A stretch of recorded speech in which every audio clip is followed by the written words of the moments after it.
Hi mga friends! Welcome muli sa ating pinaka-healthy kuno na food vlog dito sa balat ng social media. And it's your boy Dante. At nandito ako ngayon sa Central Park Philinvest para matend ng yearly event na to. Actually, first time ko lang makapunta dito. Tatampok pala natin yung Flavors of NCR. Yan, nakikita nyo. Bale, ito, program siya ng Association of Tourism Officers. Tapos feature niya lahat ng mga delicacies from other cities. So yun, titingnan natin kung ano yung mga ino-offer nila dito at sana masarap lahat. Looking forward ako. So let's check it out.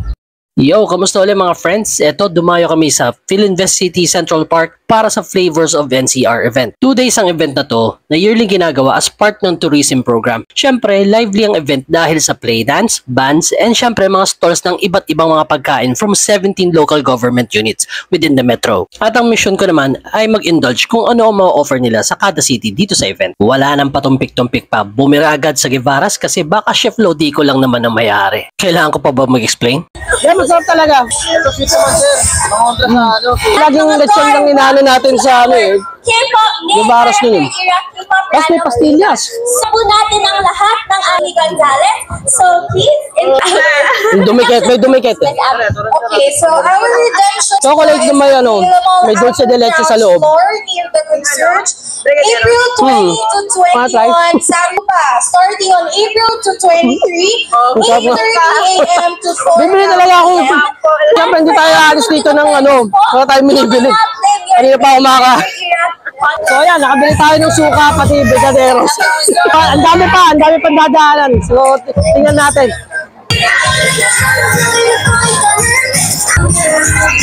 Ang gomers with Ginka.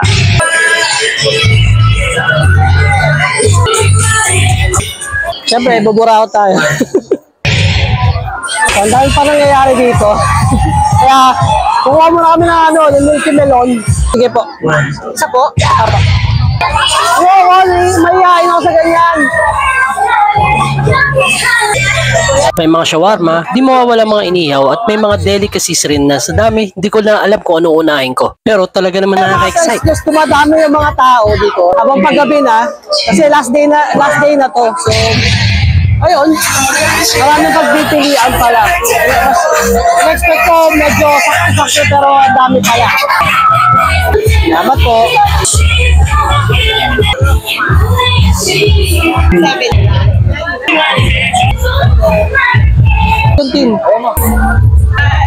Kaya naman, pinatar sa akin, malay ko.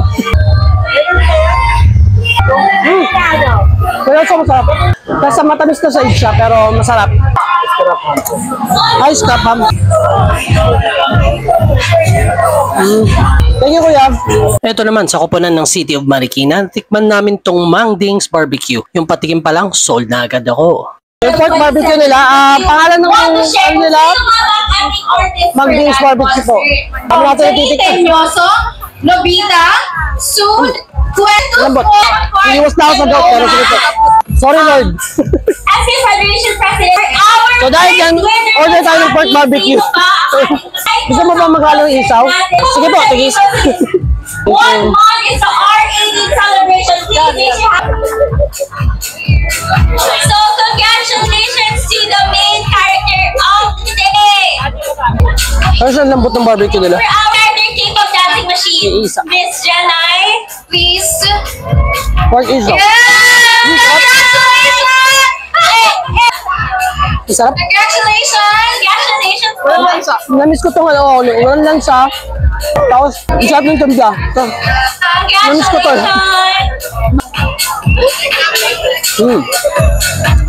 At habang lumalalim ang gabi, padami ng padami ang natitikman namin at doon pa lang halos busog na kami. Partida, di pa lahat yan naikot. Pero syempre, push pa rin. At move naman sa suman na may laman sa loob. Kami suman original at pati suman mangga. 20 pesos each. Dito sa Jeans Delight. Under siya ng City of Pasig.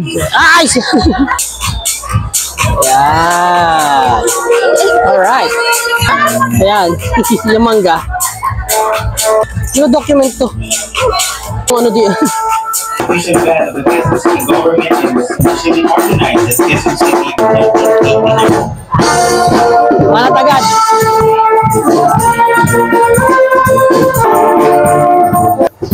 So may ube siya pati parang custard o ketchup ng dalaw.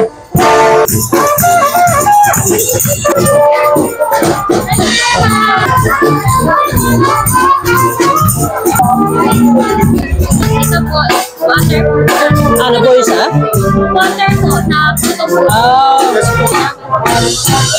Uy, grabe, ata nagabala ka pa. Alam na. Hindi pa natin nauubos yung budget natin. Mabusog na tayo. Ay, ano, ay, bawa ah. Combination niya po Ah, talaga. pansit malabon ng ano, ng... Wala po siya, pero sa Valenzuela po siya. Oh, I see. Pampares kasi namin yan sa puto. Okay. No, sinasabi ko. Masarap nga. Ang kaso Ito yun. taste test na. Hindi para tumanggi tayo sa grasya, syempre. Natikim tayo. Kaya nga matanggihan, napakabastos ko naman pag ginawa ko yun, di ba? Di bang umano ng puto para lang?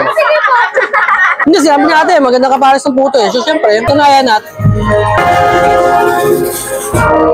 Wala. Legit.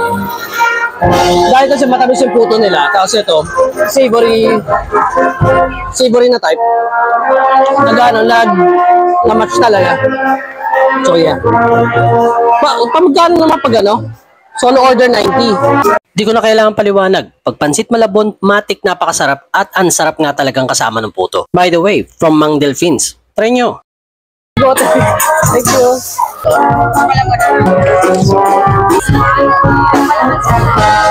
Tito Piolo nyo ang ano. Ako na naman yung sinangkalan nito. Tapos ipapatry ko siya. Tsaka silado. Yan po yung peach mango. Masarap yung peach mango. Ang daming tukson, sarap. Siyempre, nagpabudol kami at masarap yung cheesy pimiento at peach mango dito sa Corsis Kitchen from Quezon City. Papabudol tayo ngayon dahil minsan na mangyari to. Pero yan, siyempre may budget naman kahit paano. Salamat po. Ano po to, boss? Oh. Straight up siyang iniinom or binahalo sa cocktails. Okay. Thank you, boss. Ito yung name kung gusto nyo i-try, mga friends. Next naman ay from the city of Caloocan, ang Popoy's Lumpiang Shanghai, kung saan nag-o-offer ng murang lumpia na maraming variants. Sabihin yan yung isang green na tuldok ay longganisa. Tuldok na pula, lutido. Wow. Opo, Ano maraming klase? klase po yan. Bali po, 10 flavors po yan. May giniling, may isda, may manok, may tosino, may longganisa, may luncheon meat, may butido, may toke, may giniling with cheese, may isda with cheese. Patikman na rin natin tong chicken from Mang A. I'm sure nakita nyo to sa iba't ibang mga vlog. Ito ay tinatangkilik dahil sa mura at masarap na fried chicken nila na mahalin tulad sa isang sikat na fried chicken resto. So yun mga friends, bali mga 30 minutes pa namin na hintayin yung sa fried chicken. Oh, may more than 40 pieces. Wow. Wala na siya kakilala. Tingnan natin mamaya. Kasi meron naman dito.